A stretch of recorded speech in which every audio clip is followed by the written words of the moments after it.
Hi, I'm Wes Allen with DM Tales, and today I'm going to talk about one of my favorite aspects of running Numenera. Let's roll it.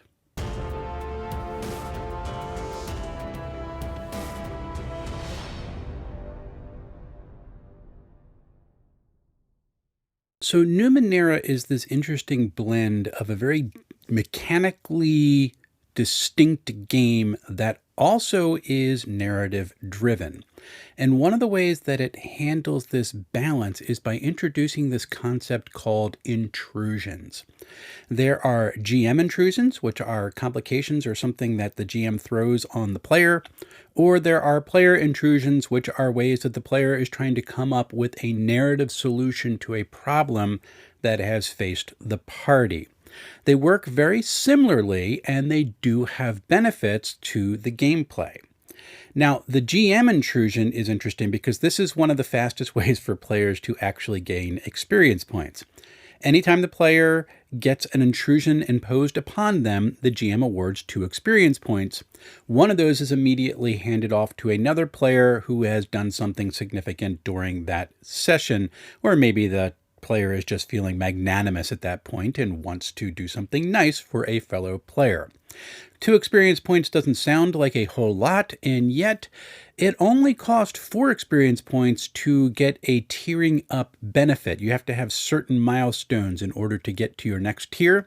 Each of those costs 4 experience points. So getting an experience point is essentially getting 25% to your next advancement. Unless, that is, you decide you want to spend your experience points, because this is how player intrusions work. A player gets confronted by a problem that they are a little bit confused as to how they're going to get out of it using just the mechanics of the game. Something is a little bit too big for them. And so they decide they're going to do a player intrusion. They're going to spend an experience point. They're going to make a suggestion on how the narrative can be adapted to fit their solution. Now, each of the types in the game has suggested player intrusions for what they can do to alter the narrative of the game and get it onto the track that they want to get it on. But it's also encouraged for players to come up with their own intrusions that fit the situation at the time. Now, intrusions can be refused. A GM intrusion can be refused by a player spending an experience point and saying, yeah, I don't want to accept that. I'm just going to go with what I said I was going to do. A lot of times in the game, when a test is going to be automatic, a player reduces the level down to 0. A GM might include an intrusion just to kind of spice things up a little bit and make things a little less routine, because the world can be chaotic. And when the player decides that they're going to spend an experience point to introduce a player intrusion, it is the GM's final job to be the arbiter of that. Does this fit the narrative? Is this going to be something that helps out the session, or is it just going to be too much of the MacGuffin that suddenly shows up at the right time to make everything better? The balance between the two, player and GM intrusions, is really rather interesting, and it creates some cool situations inside the gameplay. Let me tell you a story of one of my favorite intrusions that occurred onto the play in one of our last sessions of Numenera.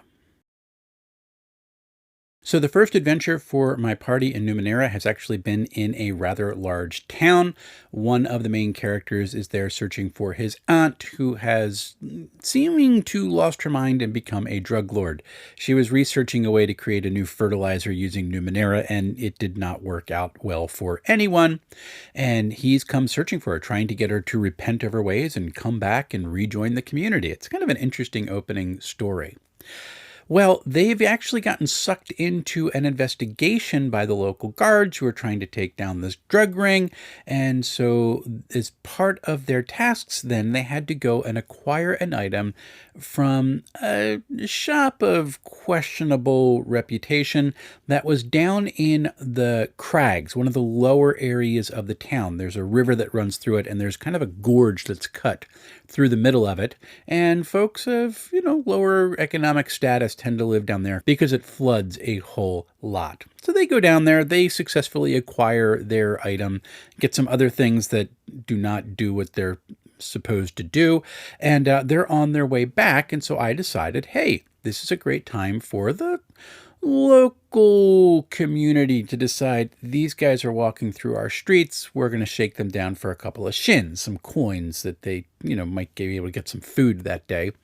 And the party does not take kindly to that. They decide they're going to look at these. They're mostly like 17, 18 years old, maybe a couple 16-year-olds. They're going to try to scare them off. Okay, that's fine. Well, one of the characters bears a halo of fire and decides that she just wants to ignite herself. It's my daughter playing a guy, so he decides he's going to ignite himself. And earlier that day, they had found a cabbage cart and talked to a cabbage salesman. Yes, that's now a thing in my world. And I determined at that point that, your cabbages are going to go on fire. That's not a GM intrusion. That just kind of made sense because you have this thing in your satchel and, cabbages are kind of flammable. And okay, that's fine. And so she threw it. And I said at that point, I was not even going to have her roll. She missed. And the flaming cabbage flew over her intended targets and rolled to the opening of an apartment building that was nearby, and it was suddenly on fire. It was starting to grow in fire. So the street toughs are looking at her going, dude, what is wrong with you? We just wanted a couple coins. They start forming this bucket chain. They're trying to get stuff to put the fire out. I give my daughter an experience point. She hands an experience point to someone else. They thought this was wonderful. And then madness breaks out.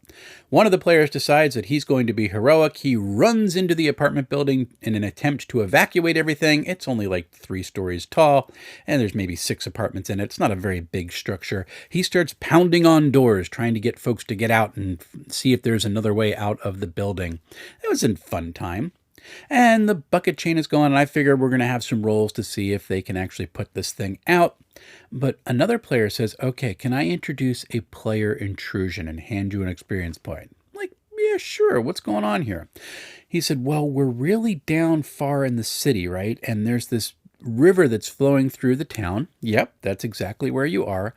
And I'm thinking that maybe stuff flows here. We'll call them storm drains to aqueducts. It's probably poop, but okay, yeah, sure, you can have stuff flowing down to the river through these structures, going through the crags, as they call them. That's fine. It's like, okay, so I'm going to spend the player intrusion, and there is one of these things that's right by the apartment building. Oh, yeah. Now, that's not one of his listed player intrusions for the game, but that makes complete narrative sense. I went, sure. Take the experience point back. This now exists. What are you going to do with it? Another player decides that he's going to try to climb up this thing and shake it free and try to get the water to pour into the apartment building. Sounds good. Make a roll. And I gave it a level like 4 or something like that just to climb up.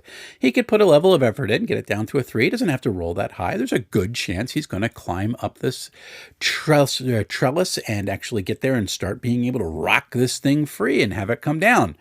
And probably severely hurt himself in the process, but the player didn't really think that through.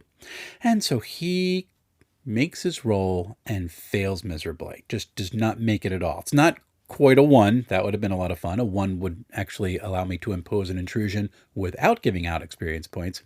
But he does fail, and I determined that he got about halfway up and then fell. So he's going to take damage from falling. So we cut to the guy who's in the apartment building. He knocks on the door. Somebody opens up the door, and he looks out the window behind him and just sees his friend going, "Ah!" with the Wilhelm scream past the window. He falls and hurts himself. He's going, well, that's not good. And he's continuing to evacuate the building. Someone else decides that, oh, wait, I have this item that can dissolve anything. Can I just dissolve the support and have it fall so it goes into the apartment building? Sure, no problem. That makes a lot of sense. No need to roll for that. It dissolves anything. Go right ahead. And pours it on the thing. The aqueduct with the water collapses, falls into the apartment building, puts out the fire, and the party goes, well, our work here is done, and leaves. The water is still flying into this apartment building, but the fire was out, and so they were fine, and everybody was suitably frightened of them at that point because these were rather reckless individuals. All of that happened because I introduced a GM intrusion into the game, and then a player decided they were going to intrude back on the narrative and try to direct it into something that could be fun. There was no combat in that entire session, but all those roles were all about how do we get out of this situation. It was an absolute blast. And that became one of my favorite moments of the Numenera campaign so far, and one of the times where the system really clicked for me. As I was reading it, it really was something that interested me. First couple of sessions, I was like, this has got potential, and that was the moment where I went, yeah, that's really cool. Now, I'm still getting used to this. I am not an expert at introducing GM intrusions by any stretch. I need to be a little bit more creative. There are some aids that Monte Cook Games has on their website, decks with player and GM intrusions that you can introduce. So that's kind of a cool idea. Maybe I'll look at that at some point in the future. But I kind of like this idea, and I might start making lists of potential intrusions that I can inflict on my party as the session progresses, because it's so much fun. It adds a layer of chaos to the game. It doesn't punish your players. It just makes the narrative spark a little bit and have that moment going, yep, this is going to be cool. And I love that about Cypher System. I love that about Numenera. Okay, so coming up, I have outlined my review of Land of M. I am about to record it. It's going to take me a little while to edit because it's a rather interesting and significantly complex game, despite the fact that the core mechanic is very simple. It's all a D12 roll, very similar to Powered by the Apocalypse, but there are so many nuances to the game that I want to do it justice. That's going to take a little bit to edit, so that should be coming up next. After that, I have read the Godforsaken setting book for the Cypher System from Monte Cook Games. That was something that was sent to me as a review copy. I am very grateful for that. And then after that, I am about halfway through both Shadow Dark and the Ninth World Bestiary for Numenera. There's a theme here. I'm really getting into Monte Cook Games because it's some cool stuff. And including, I just picked up a setting book called The Origin for the Cypher System, which is like the Heroes TV show meets the X-Files type game. It should be really, really fascinating to go through. Looking forward to all of that. After that, I've got the Dragonbane Bestiary that Free League Press was kind enough to send me.